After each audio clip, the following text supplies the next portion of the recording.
que vous allez bien. Nous sommes aujourd'hui le mardi 26 août et j'ouvre un nouveau chapitre et donc un nouveau vlog. Alors je vous avais laissé dans le dernier vlog avec ma lecture en cours qui est Après toi de Jojo Moyes que j'ai terminé depuis.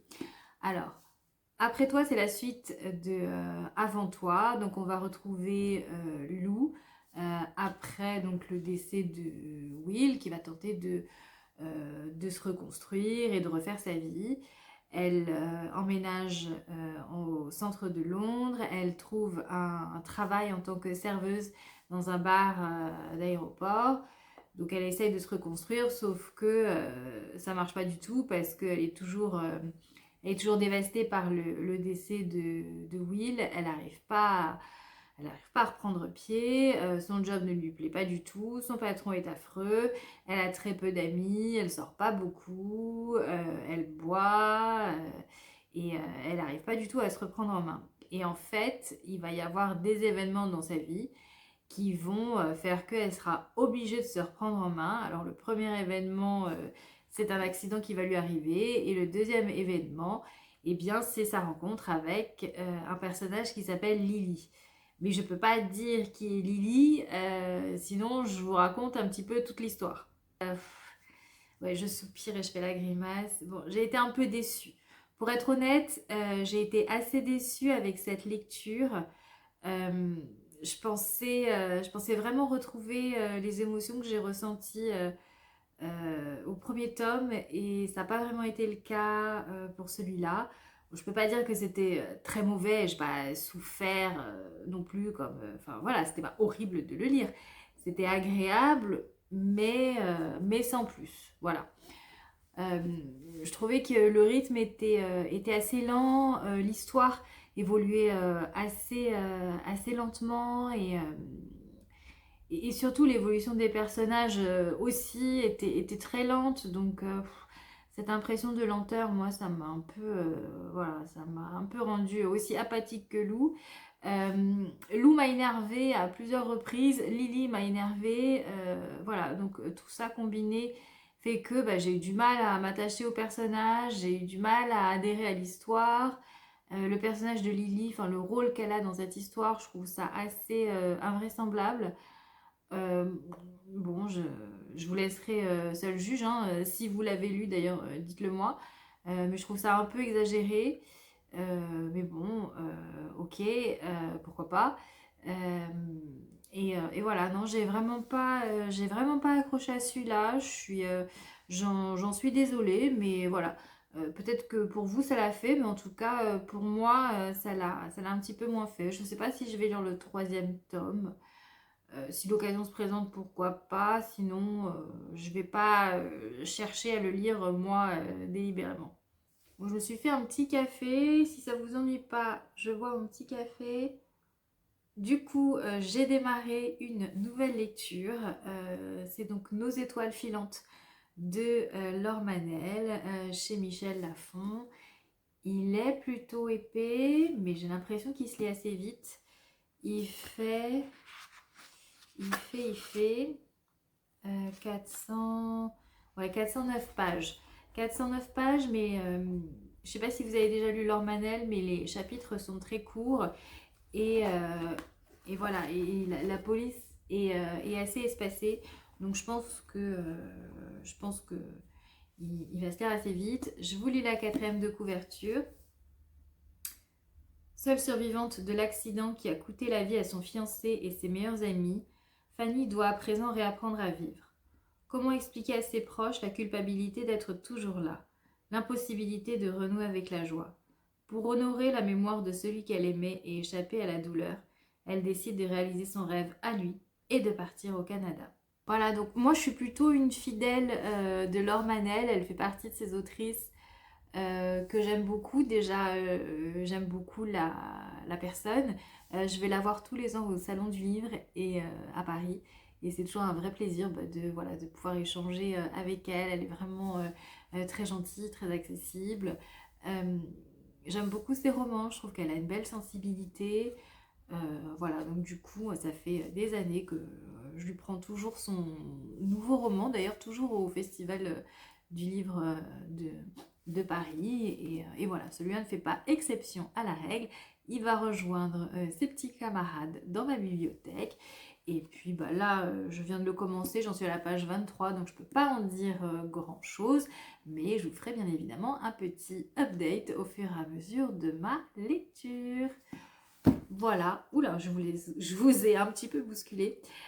Du coup, ça va être tout pour moi aujourd'hui. Je vous laisse ici et je vous reprendrai plus tard. Hello, hello, j'espère que vous allez bien. Nous sommes aujourd'hui le vendredi 29 août et bienvenue en automne. Je ne sais pas comment c'est chez vous, mais depuis ce matin, on a eu un espèce de rideau de pluie qui est tombé et ça tombait et ça tombait et ça tombait sans jamais s'arrêter et ça me déprime au plus haut point. Je crois que vous pouvez même pas vous imaginer comment. Là, il y a un petit rayon de soleil. Bon, donc j'en profite un peu pour vlogger. Il y a un petit peu de lumière. Mais ce matin, j'ai même dû allumer la lumière pour bosser. Enfin, c'est juste déprimant. On se croirait en automne. Je sais que l'automne est la saison préférée de pas mal de monde. Moi, pas du tout. Moi, je suis vraiment une fille de l'été et du soleil et de la lumière. Et là, l'automne, on sent que l'automne va arriver alors qu'on n'est même pas encore au mois de septembre. Mais bon. Mais bon, c'est comme ça, voilà. Bon, trêve de points météo, on va plutôt se faire un petit point sur ma lecture en cours. Je vous ai quitté sur cette lecture-là, donc c'est Nos étoiles filantes de Laure Manel. J'en suis à la page, je vais peut-être accrocher ce truc-là. J'en suis à la page 253 sur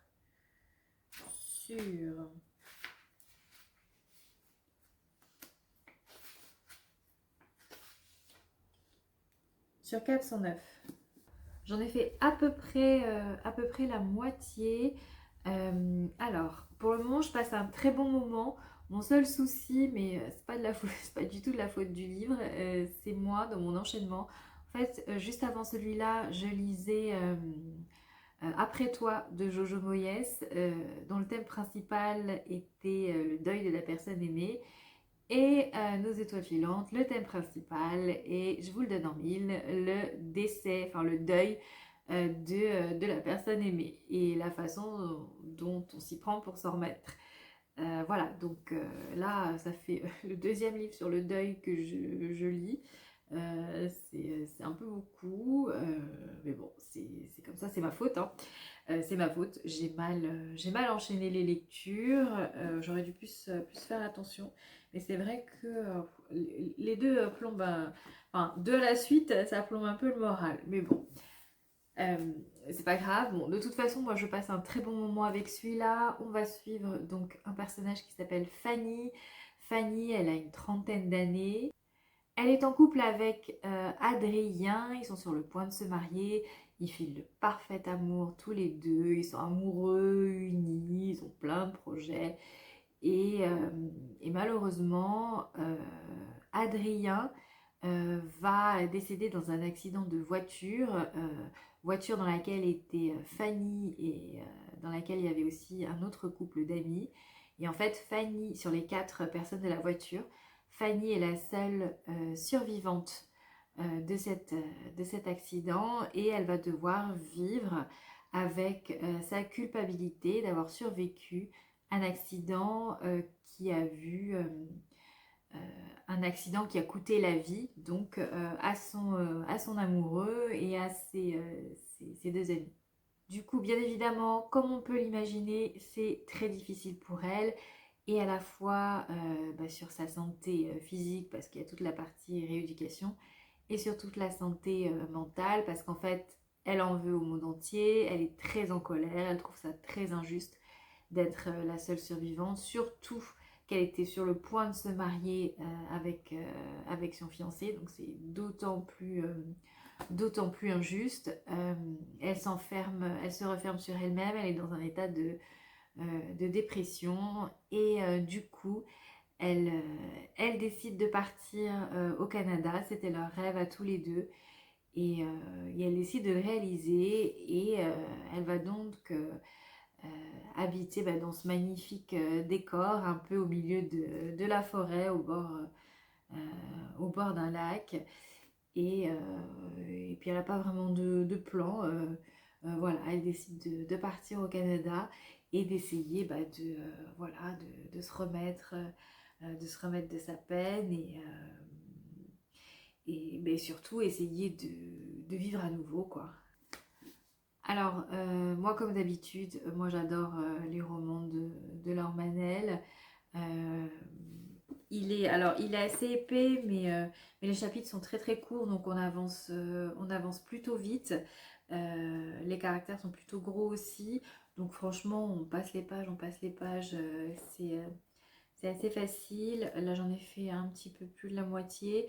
Pour l'instant, j'aime bien, mais j'aimerais bien savoir où elle va nous mener avec tout ça. J'aimerais bien savoir, voilà, s'il va y avoir un retournement de situation.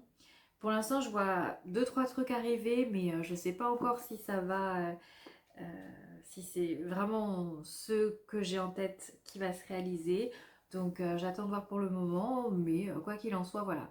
Je passe un très bon moment avec nos étoiles filantes.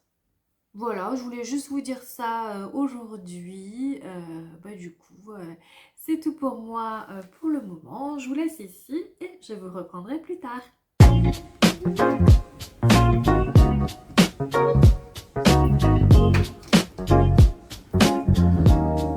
Hello hello, j'espère que vous allez bien. Nous sommes aujourd'hui le dimanche 31 août et il pleut. Vraiment, ce dernier jour d'août vient sonner le glas de l'été. Ce qui me rend, je l'ai déjà dit, très très triste. Mais bon, pas de lumière, de la pluie. Voilà, mon petit moral est dans les chaussettes. Alors, je voulais vous prendre pour vous dire plusieurs choses. J'ai pas mal de choses à vous dire.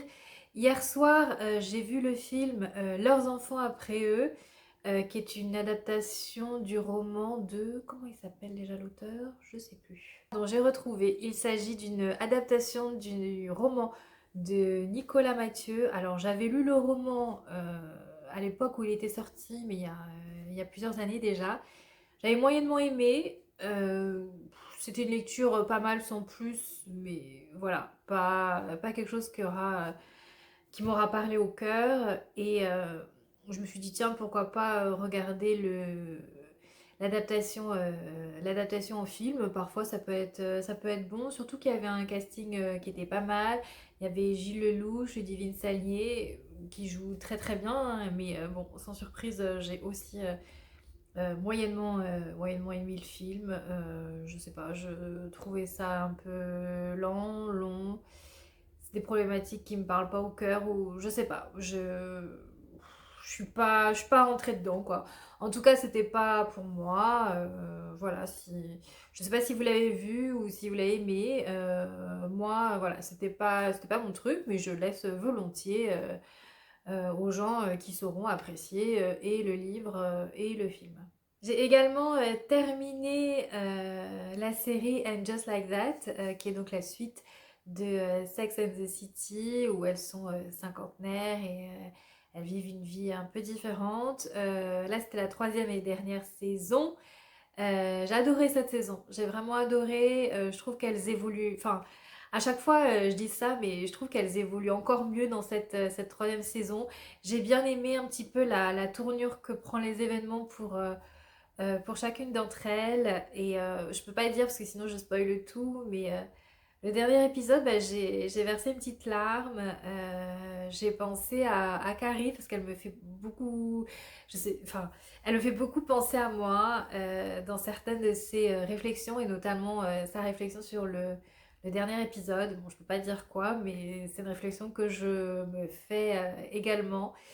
Et du coup, voilà, voir comment elle gérait la situation et les réflexions qu'elle se faisait, et ben du coup, ça m'a aidé. Enfin, voilà, ça m'a aidé aussi moi-même pour ces questions que je me pose, qui sont les mêmes qu'elle, mais on n'a pas tout à fait le même âge. Mais voilà, ça m'a fait du bien de regarder ce dernier épisode. J'ai lâché ma petite larme d'émotion. Moi, j'aime bien cette série parce que j'aime bien les problématiques qu'on y trouve. Je trouve que c'est contemporain, c'est actuel. J'adore les actrices, évidemment. Euh, je regarde toutes leurs tenues. Je suis complètement fan des looks des personnages. Elles ont chacune un style. Bien évidemment, moi j'adore celui de Carrie. Et il y a un autre personnage, mince, je me rappelle plus comment elle s'appelle. Je me rappelle plus comment elle s'appelle. C'est une nouvelle de cette série qu'on voyait pas avant. C'est la copine de Charlotte qui est réalisatrice. Mince, j'arrive plus à retrouver son prénom. Mais si vous regardez la série, vous voyez de qui je parle. Je trouve qu'elle a des looks mais absolument fabuleux. Elle-même, je la trouve hyper belle. Mince, comment elle s'appelle? Ah, j'ai oublié. J'ai oublié. Bon, bah, tant pis, ça me reviendra pas. Mais si vous connaissez la série, vous voyez forcément de qui je parle. C'est la copine de Charlotte. Elle est métisse, elle est claire de peau, elle a des yeux clairs, elle a une coupe au carré, très grande, on dirait une mannequin. Et elle a des looks, mais moi, vraiment, c'est des leçons de mode à chaque fois que je regarde chaque épisode. Et c'est un vrai bonheur de voir tous les looks. Alors, je les reproduirai peut-être pas dans la vraie vie, parce qu'il y en a quand même qui sont assez poussés. Mais en tout cas, moi, j'adore leur look. Je les trouve hyper tendance, hyper audacieux, hyper mode, hyper couture. Donc c'est vrai que la plupart des fans, on regarde la série notamment pour les looks, hein, pour l'intrigue aussi, mais aussi pour les looks, hein. C'est une série de fashionistes, hein, complètement. Donc voilà, en tout cas j'ai terminé la saison 3. Je sais pas si elles vont refaire une autre saison, pourquoi pas. C'était pas clôturé comme une fin définitive, donc pourquoi pas. En tout cas, moi je serai au rendez-vous. J'adore cette série.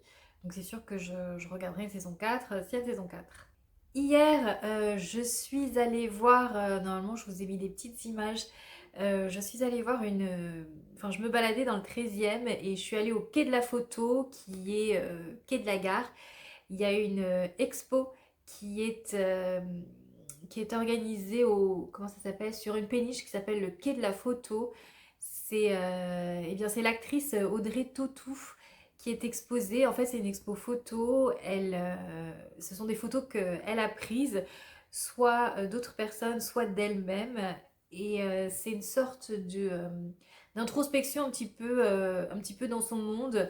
On la voit soit en autoportrait, où elle nous fait découvrir un petit peu différentes facettes d'elle, ou alors il y a un moment, il y a un mur, c'était vraiment bien.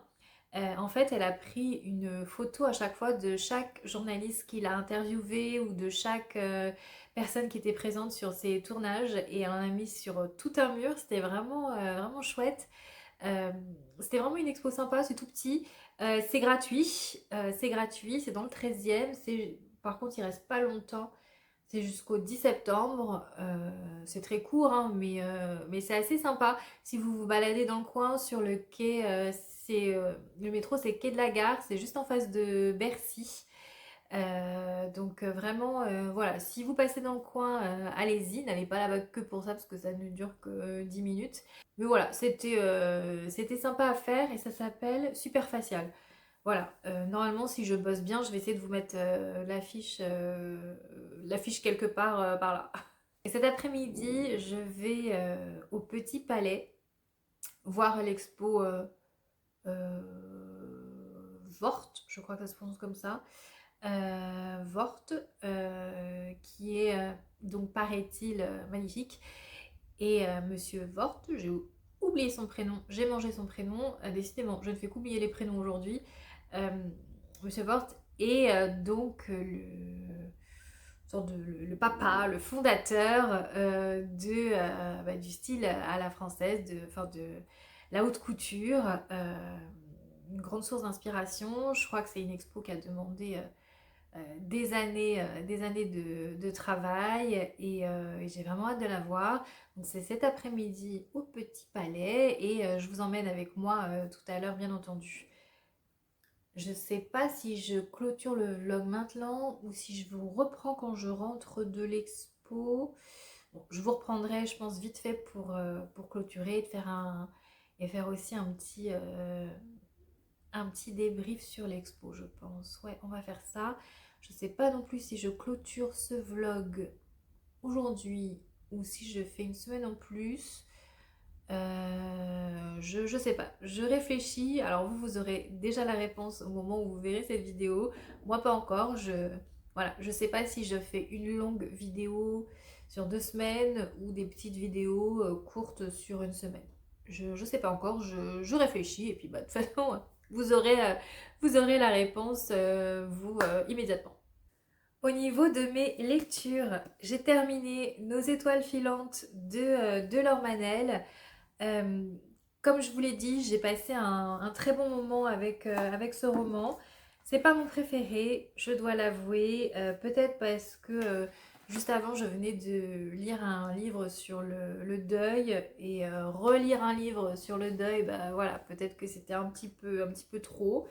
Euh, il était très bien, mais c'est pas mon préféré. Par exemple, celui-là, celui d'avant, 5 cœurs en sursis, je l'ai adoré. Je trouvais que le thème était hyper original. Et là, elle aborde le thème du deuil et de la reconstruction vraiment très bien, avec une très belle sensibilité, comme d'habitude. Mais voilà, ça a pas été un coup de cœur, mais ça reste néanmoins une lecture agréable. Je sais pas si je vous l'ai dit, mais on est au Canada pour cette lecture. Et je trouve qu'elle décrit vraiment très bien les paysages du Canada. On s'imagine bien, voilà, comme sur la couverture, au bord du lac. Là, il y a un ponton qui va vers un lac et une petite maison, un petit chalet en bois là-bas au loin. Là, c'est les arbres en automne. Vraiment, j'ai pris plaisir à voyager un peu avec elle. Je sais que Laure Manel, elle adore voyager et à chaque fois, elle nous retransmet un petit peu sa passion du voyage dans les livres. Et là, on sent que, je sais pas si elle avait fait un road trip au Canada juste avant, mais en tout cas, on sent que voilà, c'est hyper bien décrit. Et les paysages et la chaleur des gens, cet esprit de famille, la nourriture aussi un petit peu. Ça y est, puis le langage, c'est marrant parce qu'il y a il y a des mots de français canadien. Alors ils sont en italique, mais il y en a pas mal dans le roman avec la traduction à chaque fois. Du coup, on est vraiment immergé dans cette ambiance canadienne. C'était vraiment sympa. Et puis, puis voilà. Moi, je vous le conseille si vous aimez les romans de l'autrice, parce il est très bien. Pour moi, ça n'a pas été un coup de cœur, mais peut-être pour certains d'entre vous, oui, voilà. N'hésitez pas à me dire, voilà, si vous aimez cette autrice, et si vous avez déjà lu ces livres et lequel avez-vous préféré. Moi, mon préféré, c'était... il faut que je retrouve le titre. Ouais, ça y est, je l'ai retrouvé, c'est Le Sourire des Fées. Euh, c'est drôle parce que c'est avec Le Sourire des Fées que j'ai découvert cette autrice. Dis donc, il fait noir là. Oh là là, puis il y a du vent. Oh là là, ça me désespère. Euh, je vais peut-être essayer de mettre un petit peu de lumière. Ah ben voilà, je suis toute blanche avec tous ces lumières là. Enfin bref. Pourtant, il est pas tard, hein, il est même pas 16 h, mais il fait hyper noir. Bref, qu'est-ce que je disais déjà? Oui, je parlais du Sourire des Fées. En fait, c'est le premier roman qui m'a permis de découvrir Laure Manel et c'est un des rares romans pour lesquels j'ai pleuré, mais genre vraiment, j'avais les larmes qui coulaient, qui roulaient toutes seules et ça voulait pas s'arrêter. Et rarement un roman m'a fait pleurer comme ça. ça m'arrive souvent voilà, de verser des petites larmes euh, et voilà, d'être assez émue. Mais là j'avais un espèce de flot continu qui allait. Et voilà, c'était incroyable cette sensation. Et depuis, bah, je suis devenue une fidèle de Laure Manel. Donc voilà, moi j'ai lu le dernier. Et puis voilà. Du coup, j'ai commencé une nouvelle lecture. C'est celle-ci. C'est un vieux roman qui était dans ma palle depuis longtemps, tout petit, un roman d'Éric Emmanuel Schmitt, enfin plutôt une nouvelle, presque un conte, un peu une sorte de conte philosophique. Donc c'est une nouvelle, un roman, une nouvelle slash roman slash conte de Éric Emmanuel Schmitt qui s'appelle Les 10 enfants que Madame Ming n'a jamais eus. C'est une vieille édition que j'ai au livre de poche. Il est pas épais, hein. Je sais pas si je le terminerai aujourd'hui, mais enfin bon. Demain il sera fini, il fait 90 pages, j'en suis déjà à la page 24, donc je crois qu'il va pas trop traîner. Je vous lis la quatrième. Le narrateur, un voyageur de commerce français qui passe régulièrement en Chine, entame un dialogue avec la très étrange Madame Ming. Travaillant au sous-sol du Grand Hôtel, cette femme se vante d'élever 10 enfants. Comment, dans un pays où la loi impose l'enfant unique, une telle famille nombreuse peut-elle voir le jour? Reste que Madame Ming a un talent fou de conteuse. À travers les portraits savoureux de ses rejetons, c'est toute la sagesse d'une chinoise d'expérience, imprégnée par la philosophie de Confucius qui jaillit. Madame Ming dissimule-t-elle un secret? La vérité aurait-elle plus de prix qu'un beau mensonge? Dans la veine de Monsieur Ibrahim et les fleurs du Coran, d'Oscar et la Dame en rose ou de l'enfant de Noé, ce merveilleux et poétique conte, ah voilà, c'est un conte philosophique, constitue le 6e récit du cycle de l'invisible. Et effectivement, je ne sais pas si vous savez, mais Éric Emmanuel Schmitt, il rédige des romans, des récits, des contes. Il en regroupe plusieurs dans ce qu'il appelle des cycles différents. Et celui-là, il fait partie donc du cycle de l'invisible avec tout cela. Je ne sais pas si vous les avez lus. Celui-ci est très connu, hein. C'est Monsieur Ibrahim et les fleurs du Coran qui était très beau. Voilà, donc je voulais essayer celui-ci, ce qui traînait un petit peu et bon, j'avais envie d'un livre un petit peu court. Moi, j'aime beaucoup les récits d'Éric Emmanuel Schmitt parce que je trouve qu'il vulgarise très bien la philosophie et qui rend accessible à tout le monde, voilà, les réflexions philosophiques que l'on peut avoir. Et je sais pas, je trouve que c'est quelqu'un qui a l'air vraiment... j'ai jamais rencontré en vrai, mais il a l'air, je sais pas, il a l'air bienveillant, il a l'air sympathique. Enfin, en tout cas, c'est un monsieur qui m'inspire beaucoup de bonnes ondes. J'ai déjà lu pas mal de livres de cet auteur. Euh, La femme au miroir que j'ai adoré. L'évangile l'évangile sous Pilate. Mince. Est-ce que... Ah voilà.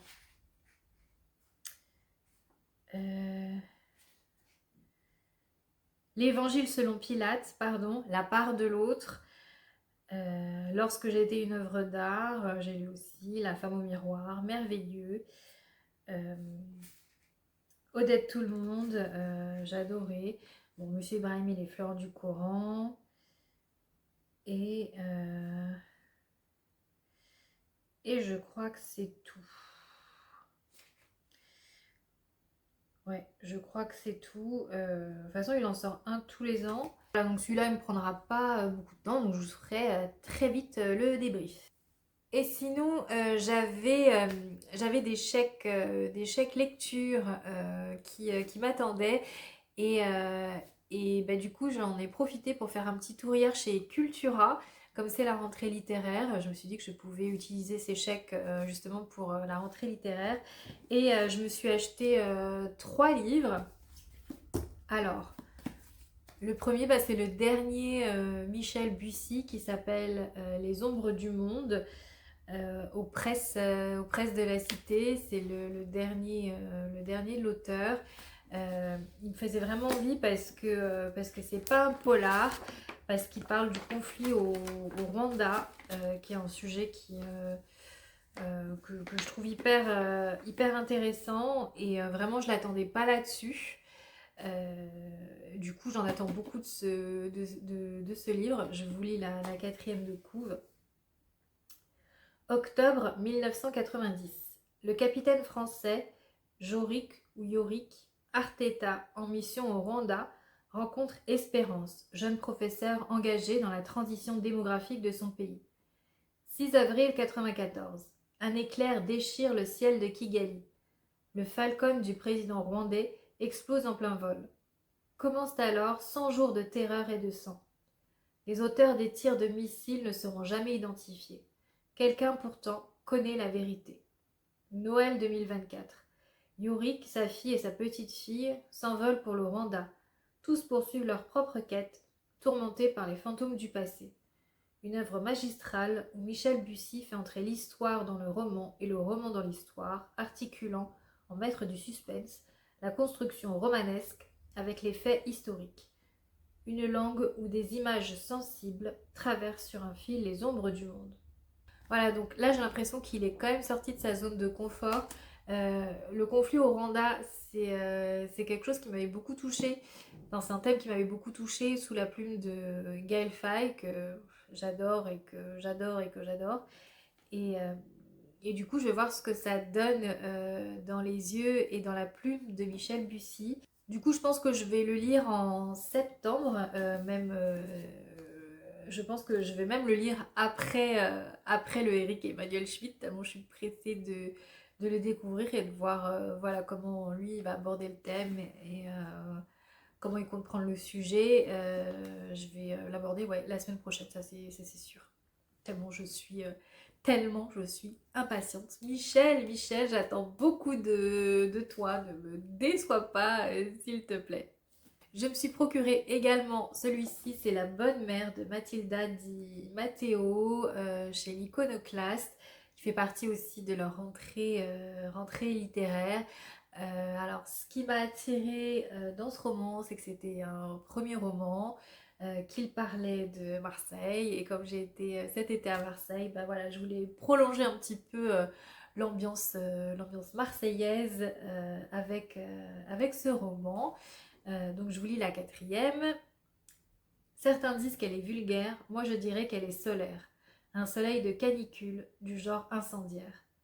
800 kilomètres séparent Clara de sa mère, Véro, depuis qu'elle a quitté Marseille. Ce week-end, elle lui présente Raphaël. Un girafon, pense Véro en le voyant. Il l'agace avec son pédigré bourgeois, ses mots compliqués et sa bouche fermée comme une huître. Elle n'aurait jamais dû laisser Clara monter à Paris. Mère et fille se cherchent, se fuient, se heurtent sans jamais oublier de s'aimer. Comment être une bonne mère quand notre enfant nous échappe? Comment être une bonne fille quand on a honte de celle qui nous a tout donné? Comment s'affranchir sans trahir? La bonne mère est l'histoire d'un amour féroce, un roman ultra contemporain sur la violence dont on hérite et sur ce qui est reproduit malgré soi. Avec une ironie mordante, Mathilda Di Matteo nous entraîne dans un tourbillon d'émotions entre Marseille et Paris. Ça a l'air assez intéressant sur les différences de classe, peut-être même une question de transfuge. Je ne sais pas, bon par contre c'est les éditions l'Iconoclaste, hein, vous avez vu, c'est écrit, c'est large, hein.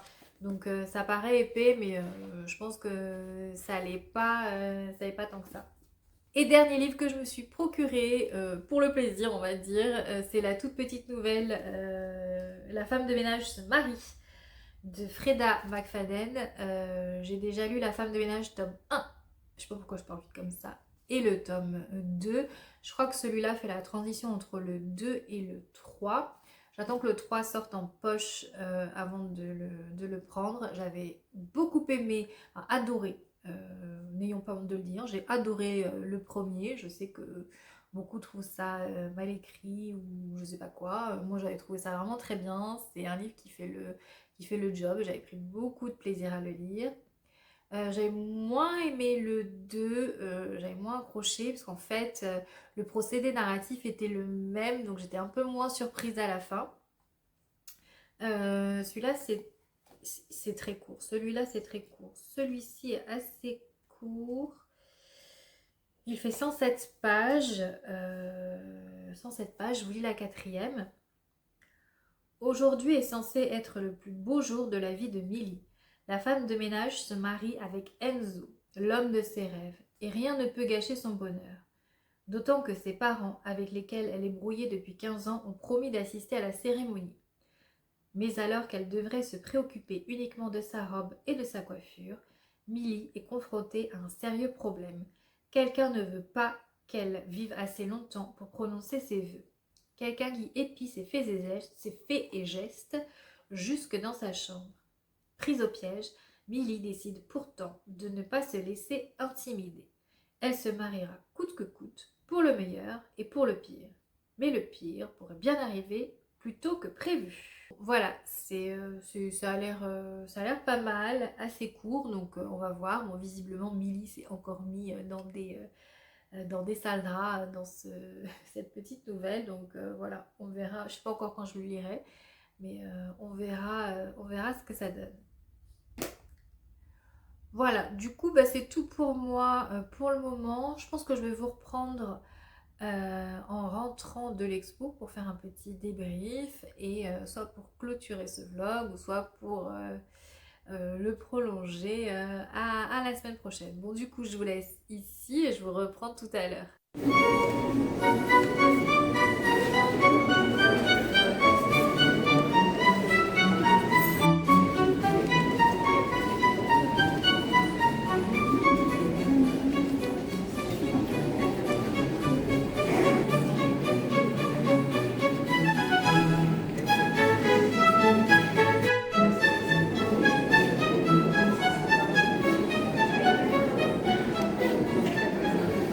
Coucou, nous sommes toujours le dimanche 31 août et je pense que je vais clôturer le vlog ici.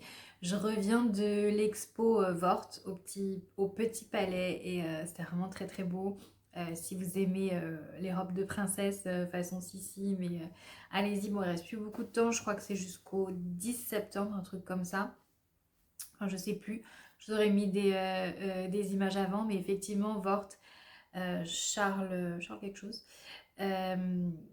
Vort était un petit peu le père de la haute couture française, puisqu'il a habillé, il a commencé par habiller des très grandes femmes, notamment l'impératrice, enfin la femme de Napoléon III, et du coup ça lui a ouvert des portes vers l'aristocratie et il s'est fait connaître comme ça.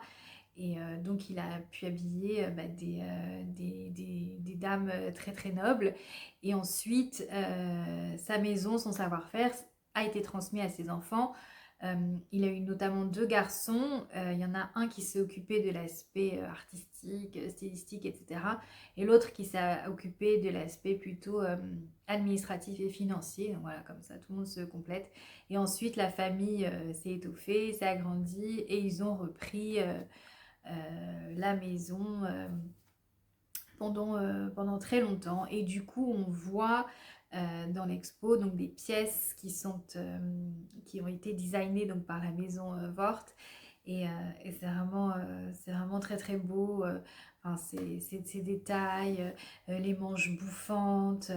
Et d'ailleurs, il paraîtrait, mais c'est pas dit à 100%, que pour son couronnement, donc l'impératrice Élisabeth d'Autriche, donc Sissi, aurait fait appel au service de Vort pour dessiner sa robe, ce qui est quand même assez exceptionnel.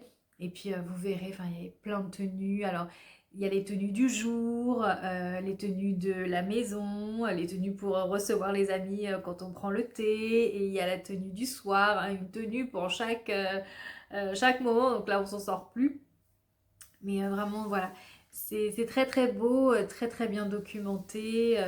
Il y en a pour à peu près une heure de visite.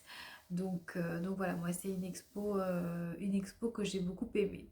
Bon, sur ce, je pense que je vais clôturer ici mon vlog. Donc je clôture ce chapitre En tout cas, j'espère que ce chapitre vous a plu. J'espère que vous avez pu piocher des idées de lecture. Je vous laisse donc ici. Prenez bien soin de vous et je vous dis à bientôt. Bisous!